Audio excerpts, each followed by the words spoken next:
Very good evening, everybody, and welcome to the Agenda Forum of the 23rd of June 2026. And I declare the meeting opened at 5 p.m. Just a few little housekeeping notes before we start, as you were given a warning email today about the new AV system, which has been installed. So it's the very first time it's going to be working tonight. So just if there's a few cobwebs in the system or something, we just ask to be a little bit patient with the system, but we will get there in the end. You're all given these little cards, which basically will show that there will be a queuing system. So when you press that right-hand button, the first one to speak will be red, and then whoever gets a button second will be a green flashing one, and any others will be a green, just a green fixed light. So I don't imagine there'll be a lot be used tonight, but maybe next week when we're doing motions, and that that will come to the fore. Also, with the agenda, item 1.4, reports of the Office of the CEO, item CEO 147, hire of e-scooter, expressions of interest. We will move that one tonight behind closed doors, as with a couple of those tender items. So just for in case there are some curly questions or information to come out from that one. Okay, point 2 on the agenda is acknowledgement of country. I would like to respectfully acknowledge the Yamatji people, who are the traditional owners and the first people of the land on which we meet. I'd like to pay my respects to the elders past, present and future, for they hold the memories, the traditions, the culture and the hopes of the Yamatji people. Point 3 is apologies and leave of absence. We already have previously approved one there for Councillor Parker. Moving on, point 4 is disclosures of interest. We do not have any tabled, so I'm not sure if there's any that need to come forward. And point 5 is a review of the agenda items for the forthcoming ordinary meeting of the Council, days planned for the 30th of June 26. Right, reports of committees and officers. There is no public question. 1.1, reports of development services, item DS 098, proposed local planning scheme amendment, tourist rezoning, West End. Do we have any questions? Councillor Keemick. Thank you. This is pretty cool. Just the microphones are quite sensitive, so they will pick up your voice. I didn't just want to hear my own voice, but I just wanted to ask, can we just have a quick rundown on exactly what this is? Thank you. Director Free. Yes, thank you for the question. On page 7 in the agenda, there is an aerial photograph, and it shows that the caravan park in blue, and that is on a reserve number 29173. And then we have the section in orange. In simple terms, over time, the caravan park has extended into the orange area, which is in a different reserve. It is in the same reserve currently as the green section on that diagram to the south of the caravan park. The two reserves, the orange bit and the blue bit, those reserves are being amalgamated so that the caravan park its lease area, which it currently has with the city over the blue bit, can be extended to the orange bit to ensure that the entire caravan park is covered by a lease. They've essentially, part of the caravan park is currently outside of the lease area. This is fixing up the zoning in the scheme to make the orange bit the same zoning as the balance of the caravan park, which is one of the things that is occurring to allow the caravan park to enter into a new lease with the city covering the entire caravan park area. Any other questions? I have one. On the picture there, it shows the blue square where it's the proposed place, the land in question. I was just wondering, it doesn't follow the fence line, it's just a rectangular square. So there's a couple of tiny little pockets of land there which would seem to be a little bit untidy. So I'm not sure why they're not included that to the boundary. The blue section are we referring to? Yes. Yeah, I suspect that is just the way the imaging has been done and at this scale. Okay, thank you. Any further questions? We will move right along then.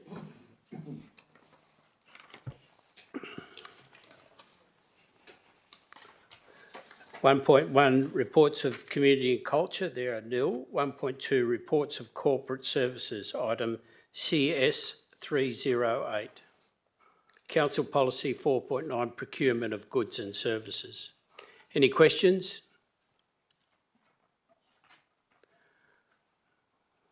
We have none. We will move right along. Item CS 309, Annual Review of Delegations and Authorisations.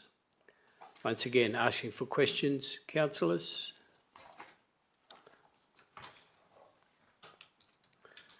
There are none. Moving along, item CS 310, City of Greater Geraldton Budget for 26-27. Councillor Fiorenza. Yes, thank you, Mr Mayor. And this can I direct through the chair to Director Adalj. Director Adalj, just for the benefit probably of the gallery and for other councillors here, am I right in thinking that you and your management has endeavoured to take the initial 5.9% that we sent out to the public in mind, always under the assumption by the council that we would try and minimise this to have a smaller percentage by the time we actually voted on it, and how we came to that? Just in summary, thank you. Director Adalj.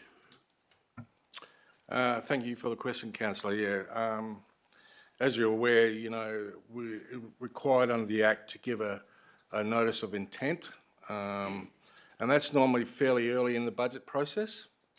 And after further discussions and looking at revenue requirements, looking at different financial levers that we could look at in minimising any increases to rates, having a review of existing cost pressures, looking at capacity, looking at ability to support our local suppliers. The city has 200 contracts, and most of our direct procurement comes through local suppliers, and they're very active and reactive over the last 3 or 4 years in looking at price variations. And we want to be a good corporate citizen to them, and so we have to have the capacity to do those movements as well.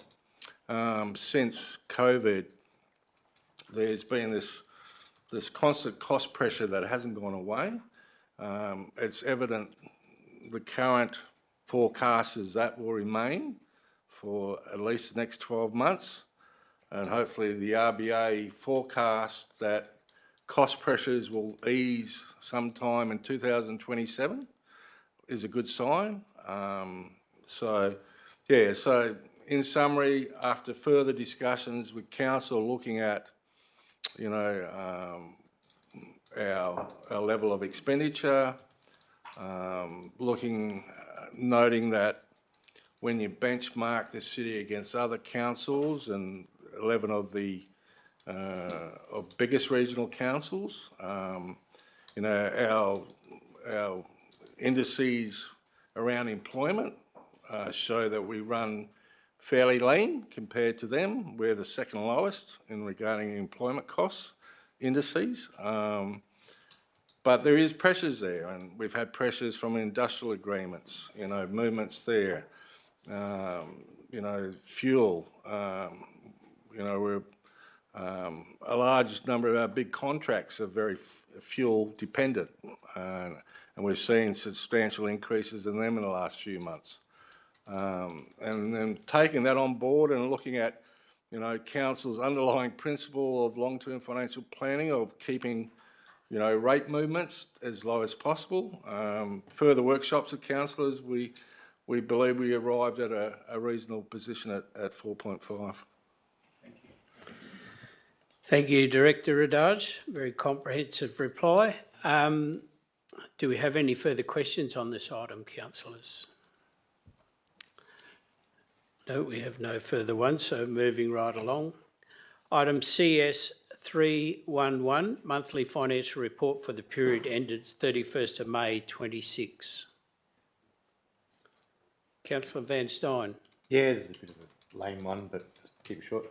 Can I ask the Director please pass on to whoever's now producing these reports that it's a much clearer format and it's very appreciated. And I love the fact that financial reports no longer have all these things with commitments taken in and out all through them, and the level of detail that is in there now is quite wonderful to read. So if I could ask a question that you pass it on, that'd be appreciated. Thank you, councillor. I think the person involved heard that. Yeah. Any further questions on this item, councillors? There are none, so we will move on. 1.3, reports of infrastructure services. Item IS 335, Maitland Park concept design. Deputy Mayor Colliver. Yes, thank you, Mr. Mayor. Part 3 of the executive recommendation talks about proceeding with broader community consultation on both the options, scenarios 1 and 2. I'm just wondering what that's going to look like, what the intent of the broader community consultation is going to be. Thank you. Director Lee. Through the Chair, and thank you for the question, Councillor. Look, there's quite a long report, I'm sorry, but there's been a lot of work done, you know, probably in the 6 months that we've been chipping away at this, so it's a good opportunity to really bring everyone up to speed with what's been going on. And where we've landed with this is we've developed the stakeholder working groups and various other parties that we've been liaising with and workshopping with that's led to the fact that we've got the two ideas there at the moment with the one-way, two-way. The reference group is very much the key stakeholder group around the precinct. So you've got your main roads, your PTA, the bus operators, the teachers, all the schools, all those sort of people there. Very much with a keen interest in what goes on down there. It's important to remember that both of the options work. So what we think we do is that there's pros and cons to both. You know, there's arguably much greater safety benefits from having a one-way system that's slower and narrower and easier for the students to navigate. But there's some implication then for the traffic movement by one-waying it as well. So given that we've engaged extensively with the key stakeholder group, the idea is then to then move this forward is to then engage more broadly with the community in terms of their opinion and what those pros and cons might mean for them and where their preferences might be. Thank you. Councillor Fiorenza. Mr Mayor, through you to the Director, Director Lee, if possible. Director Lee, am I right in thinking that the budget available for this project is substantially less than possibly was thought initially? And if that is the case, is it possible that this could be a work in progress and that we could, from a safety perspective with this precinct, be other measures taken in the future down the track? Director Lee?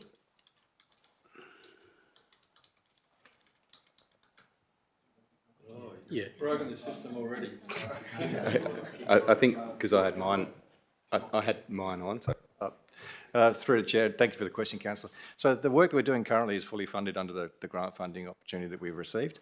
The concept that you're looking at now, I'm not going to put numbers on it yet because we're still working through the cost plan, but is, I'd say, substantially cheaper than the original concept because of the fact that we've decided in accordance with the strategic community plan, there's this appetite now within the community for much more green space and all the rest of it. So you'll notice we've moved the big transport hub bus station out of the park, if you like, and looking to reuse the existing road network and play with that. So it is a much cheaper a solution than what we've got. The deliverables for the project have always been that we would have a business case and a set of detailed design that we could then put into certain grant funding bodies if the opportunity arose to do the big bang and try and find all that money in one go. But there will also be a set of deliverables there that we, or council if they wanted to, could slowly implement the improvements if they wanted to over time. So you could start theoretically with the road improvements and the safety improvements and not necessarily the park at the same time, and you could build on that over time.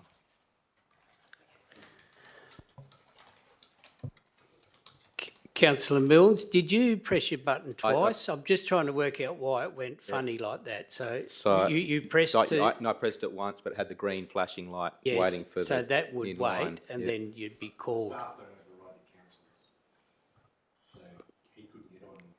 Until I got off. Well, I'm just, because it's all new, we're just trying to make sure that it's going to work how it's meant to be. Anyway, you have questions. Yep. Thank you. So just on that, so through the chair and around, I guess, just broad brush strokes, what cost are we looking at for the Maitland Park? Given that we're looking at rates rising and it being even with grants obviously coming through, and even if we can space those, but what's the sum total of what we're looking at with the latest ideas? Director Lee? Yep, through the Chair, and thank you for the question. Look, sorry, Councillor, as I just said, it's significantly less than the master plan that was originally put out, and I think from memory that was somewhere in the order of 40 to 50. This one would be much less than that, but the intent is, if we move this forward as per the recommendation, is that once that concept plan is locked down, we'll be then revising that cost plan, so we'll have a proper figure to come back. But it's going to be substantially less than previous. Yeah, and so, sorry, $40 to $50 million, and substantially less meaning less than half, or just a rough kind of broad brushstrokes? Look, sorry, Councillor, I'm not going to put a number on that just yet. And as I said, depending on, you mentioned rate rises and cost pressures and all the rest of it, the intent has always been, or when we started this project, there were two streams under the Regional Precincts program, and we were fully funded for this business case and detailed design process. I haven't heard yet that the second stream is closed. I think they're oversubscribed and they seem to be very slow in rolling out the others, but there is potentially, under that stream, up to 100% funding for some of these things as well. So it just depends on the funding stream at the time and then what council's contribution might be if they want to go ahead with it. Thank you. Councillor Parker? Yeah, thanks for that. After the concept forum fortnight ago sort of thing, I walked out there quite confused with the consultant sort of thing, because the way I took it, this hub for Maitland Park was to get everyone in one area, get them on the buses and out of there. Now, the way we're talking now, we're going to have two different bus stations on Maitland Park, as well as we're still going to have Shenton Street for the bus stations going that way. So are we really achieving anything? I was, we're going to spend a fair bit of money on two bus stations, but we've got 5 schools there to get them all across. It's, to me, You go out to Champion Bay and it's one drop-off pickup. And it's so easy, it's just a big loop. But I know you're going to have a heap of kids there in one area, but yeah, I was a bit confused after the blokes gave their address last week, and I don't know if we're wasting our money. Director Lee? Thanks, Mr Mayor, and thank you for the question. Councillor, the original master plan, which had the transport hub in the middle of the park, was really a grab bag of ideas that weren't really thoroughly tested at the time. They were just a grab bag of ideas from community feedback to try and make the thing work. The last 6 months, all of that work has been unpacked and considered in detail. And the actual transport hub model in the middle is flawed. And the issue that you have is that if by dropping everybody in the middle, they all still scatter like ants across the roads, and you've got all those crossing issues and all those other things that go with it. So working with the PTA, the schools, and the bus companies and things like that, this is their preferred model. They've decided this is what they want. This is much safer. The buses are staggered or programmed to go to their individual schools, so it's significantly reducing the amount of road crossing that the students have to do. So it's a far greater improvement. The only other question I've got is, Shenton Street, that's going to be the busiest street in Geraldton with the hospital upgrade and everything like that, and we're going to still have a bus station there. I thought that was one of the reasons we were trying to get the 5 schools into one area. Yeah, and we were going to use the croquet as a big turnaround up the top. That's the way I took it, not in the centre of the Maitland Park. So, Director Lee? So thank you, Councillor. So where the Croquet Club is now intended to be the car park and kiss and drop for mums and dads dropping the kids off, essentially it's going to be using the same space that the Croquet Club's currently occupying in terms of the building and the greens to pick up the informal parking that's currently happening in the park.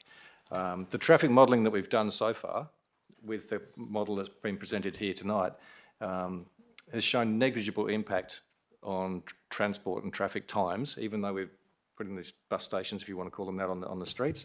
And most of that slight delay, I think it's 5 to 7 seconds, is mostly related to things like speed zoning being reduced and the crossings and everything else that goes with it. sorry, just maybe we could have a walkthrough one day, if that's possible. That'd be the easiest way so we can understand it properly. Thank you. Yep, I think that's agreed upon. So, Councillor Denton. Thank you. Sorry, through the chair.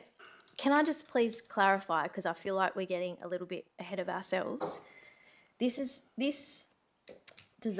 concept design was funded by the federal government, and it essentially is assessment of safety concerns and modelling for a shovel-ready concept, which then, down the track, we would ascertain more funding for that. Director Lee, once again. Through Chair, thank you, Councillor. Just if it helps, what we've done here is we've unpacked the master plan that was previously done, which was just a wish list. We've explored all of that in detail over the last 6 months and come up with a revised concept plan.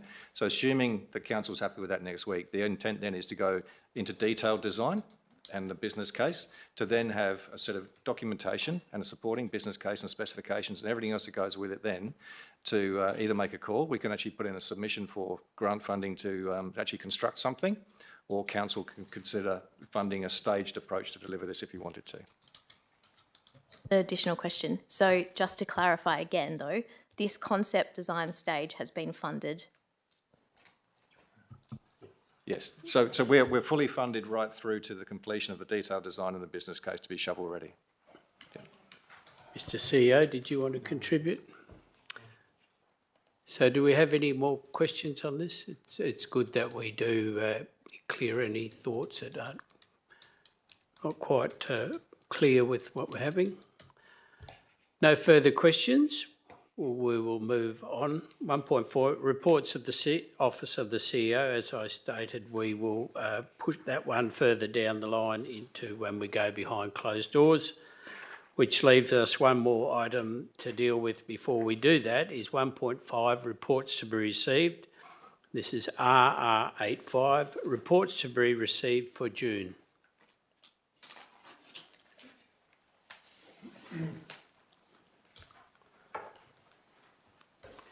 Deputy Mayor Colliver. This one might be, you might have to take it on notice, I'm not sure, but what is the Eurythmic Link Local Development Plan? I think Eurythmic Link's a road. It is down, I know where it is, but I just didn't realise it had its own little development plan. Blah, blah, blah, blah. So I think it's on the bit where you've got the subdivision-y things, approvals. Director Free, I think, is onto it. To the extent that you'll have to take it on notice. Yes. Any further questions, councillors? Don't see any lights light up, so we will close it off. So point 2 is meeting closed to the public. So we will go through the process to be behind closed doors, and we ask if all the members of the public and unrequired staff to please leave the chambers.